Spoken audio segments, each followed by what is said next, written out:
They had a race at Daytona. They had a 500-mile race. You win. Whether you're upside down or sideways or luck into it, doesn't make any difference. He'll always be remembered as a winner. Yeah. There was more equipment tore up than what all the purses were combined. But I hate to see equipment tore up. I do too. Every time I see it, I just see money floating away. Money going away. He might have hit everything but the pace car. I hate to say that. And I don't know that NASCAR looked at the Thursday night deal and said, man, if that had been the 500 race and we show this car getting to the start-finish line first, all of a sudden we say, hey, he ran second. Oh, yeah. That might not look too good to the general public. Okay, Dale, we made it back from Daytona, rain and all. Yeah, I didn't go, but I was down there on Thursday and as predicting rain, so I come home on a plane and didn't go back as I was scheduled to on Sunday. And I'm kind of glad I didn't. No, you hit it just right.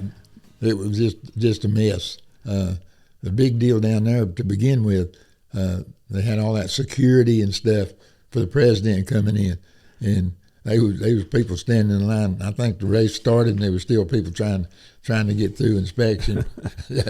But anyhow, they finally got the race going. Yeah, and then of course I think 12 laps and they had a rain. Yeah. And that brings something up to me that when they stopped those cars, they wasn't sure they was going to cover them up, and they had a lot of cameras zooming right in on the drivers.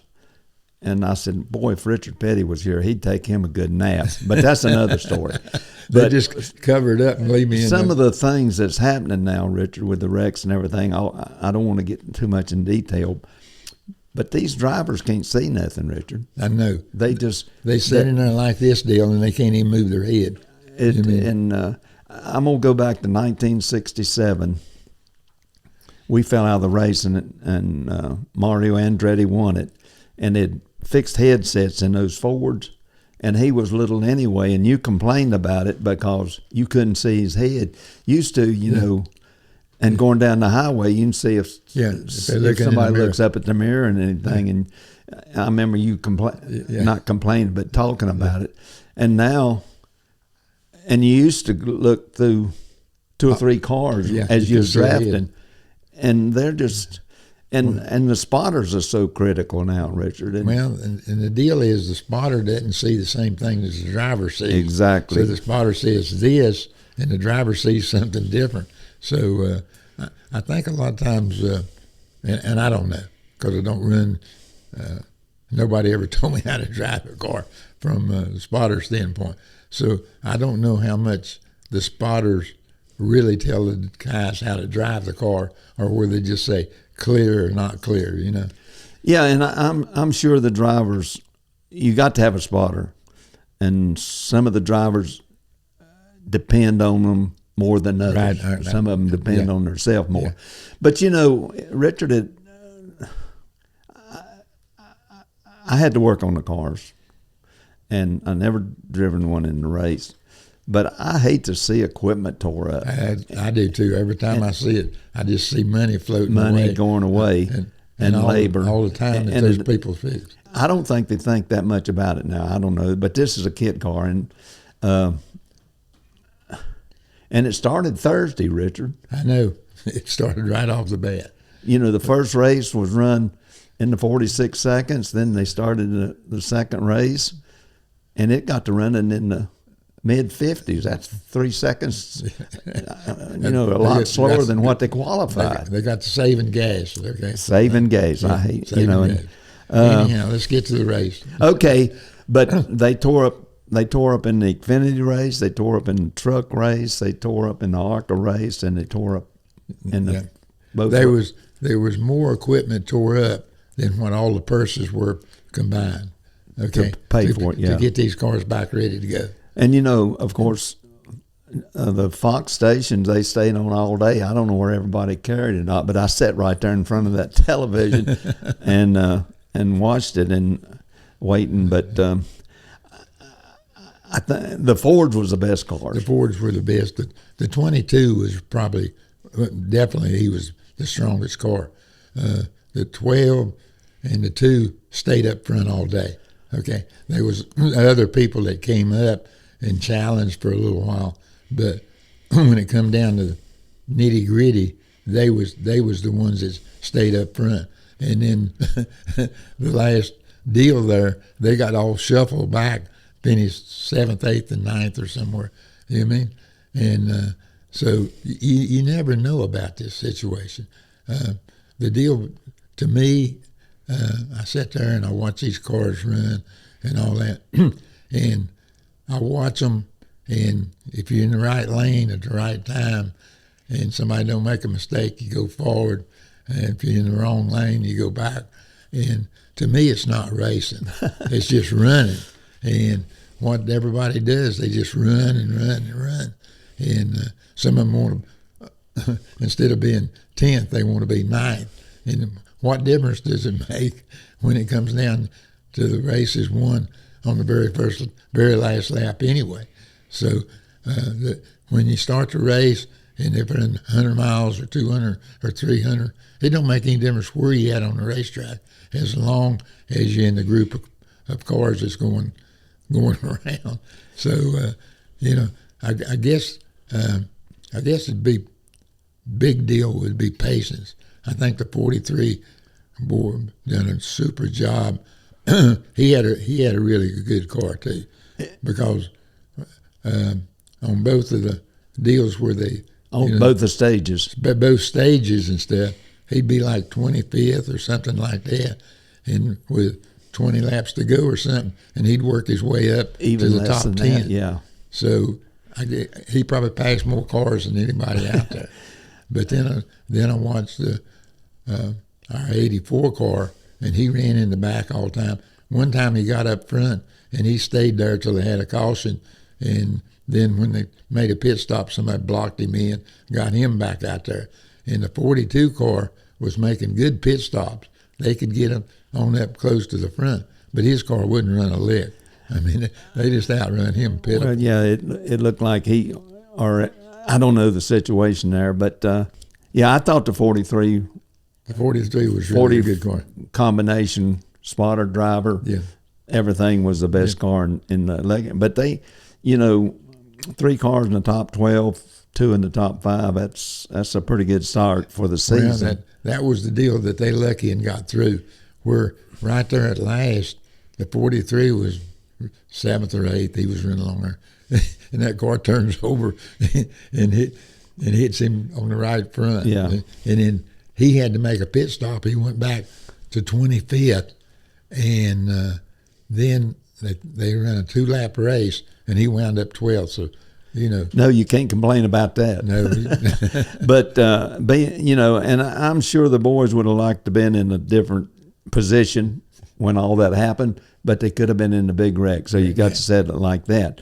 But a little bit inconsistent from the Thursday's races to the finish Sunday, as far as the flag and Thursday night, we thought we'd won the race because we got first one to the caution. I mean, the start-finish line. But then they went back and said, okay, he didn't win because when they threw the caution, the 2 car was in front. Okay, all right. Then they run the Infinity race or the Sportsman race, whatever, and they have a wreck and they don't throw the caution. And then Sunday night they have a wreck on the backstretch, and everybody races back to the flag. And I don't know that NASCAR looked at the Thursday night deal and said, man, if that had been the 500 race and we show this car getting to the start-finish line first, but all of a sudden we say, hey, he ran second. Oh, yeah. That might not look too good to the general public. So maybe they changed their thought on saying, okay, once we get to the last lap, no matter what kind of caution, wreck we have, we're going to run back to the start-finish line. And basically, I think that's the way it is. I think it should be too, Richard, and that's the way it was years ago. Right. Don't get me wrong. But looked like they would have announced it. I don't know. Well, but we know NASCAR too, and they've been around a long time, and you can't argue their success.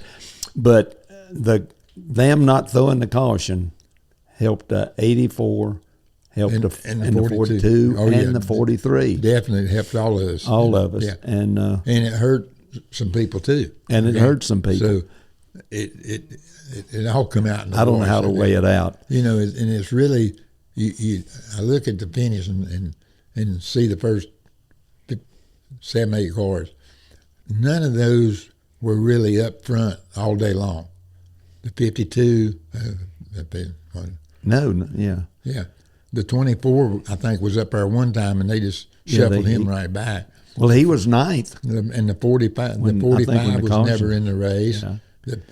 The 84 wasn't never in the race. You know, yet they wound up being in the right position at the right time, and no fault of their own or no fault of anybody else. That's just the way it come out. But you know, here's another thing, Richard, that when the 60 car wrecked, it was so spectacular. You know, he got all up in there and done all that flipping and everything. But that 20 car probably hit harder than he did. Oh, gosh, yeah. I mean, took a harder lick on the driver. And, you know, it's coming up the race Sunday at Atlanta, and no matter how young them boys are and how good a shape they're in and all that, they're going to be a little bit sore. Yeah. And poor old the IndyCar driver driving the 91 car, I think he might have hit everything but the pace car. I hate to say that. And I felt for him, and nothing he done was wrong. No, he got caught. Even Thursday night, he got caught up in the deal. I mean, but what about he was in the ARCA race and he threw the checker flag and went down in the number 1 after the race, and he tore 5 or 6 cars all to pieces. But I don't know, Richard. Anyhow, it's in the books. It's in the books. In its history. They had another Daytona 500 and the 24. You know, he won last year. Yep. And I don't remember how the race. He looked into this one. Okay. Last year, I think he was more into the race part, but you know we've won them both ways. We've looked into a couple of them down there. Yeah. And so you take that. It don't make any difference. They had a race at Daytona. They had a 500-mile race, and you win.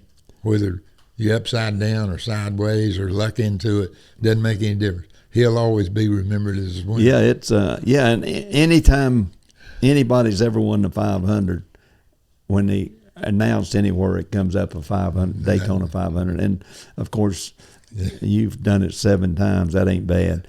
But Jimmy made one good statement when they was interviewing him, Jimmy Johnson. He said, "Yeah, we won the race Thursday night and got paid for second, so, but he got 9 points. So, and of course, you don't get to talk about it long because you got Atlanta coming up. We're getting ready to go to Atlanta. It's supposed to be cold in Atlanta, so make sure you take your long handles.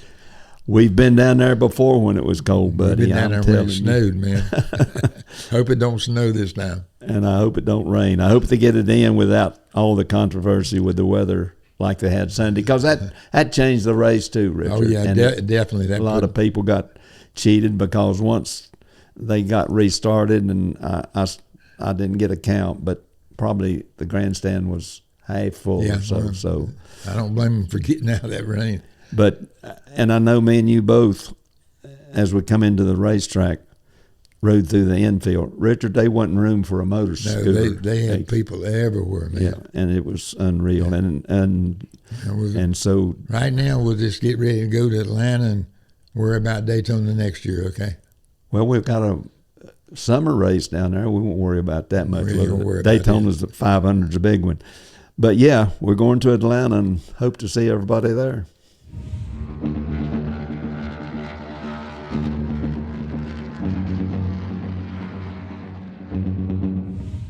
It's a combination, okay? The cars are so frickled as far as touching each other. And then the drivers from time to time make a little bit of mistake, and first thing you know, you got a big wreck.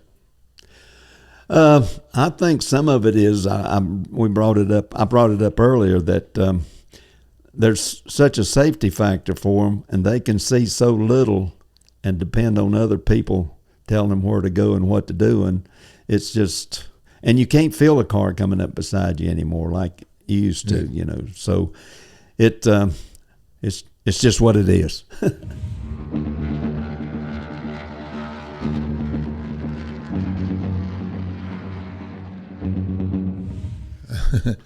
the way to make it more exciting is give them more horsepower and let them run faster.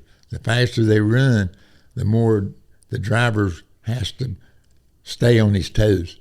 And when you get cars running 200 mile an hour instead of 185, then all the drivers are not capable of running that speed that close to each other. So that's the first thing to really separate the cars, because that's the way it used to be.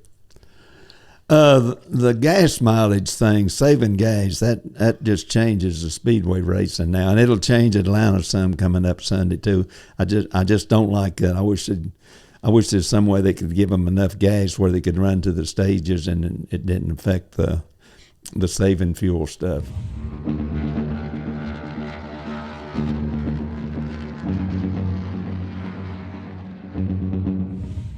Basically, right now, NASCAR is doing everything they can think of, everything that people suggest they look at to try to make racing safer. And right now, it is what we got, and there's nothing they can do about it instantly. Over a period of time, they'll solve some of the problems.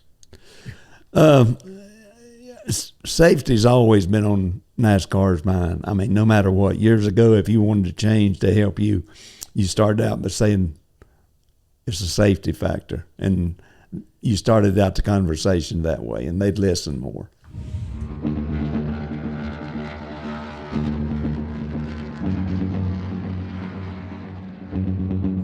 When everything happens, it happens in an instant, and once it's over with, there's no need of really getting on anybody. The guilty people know they're guilty, so you don't have to come up and tell them they're guilty. Yeah, I don't know. When it's all over, it's just like a fumble or a wheel left loose. You can't control it, but you try to predict it and try to do something to keep it from happening again, I guess.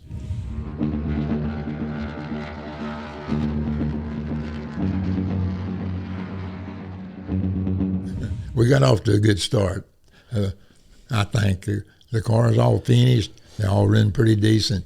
But Daytona doesn't tell you what kind of car you got, what kind of competition you've got, and how good you're going to be once you go to a regular racetrack.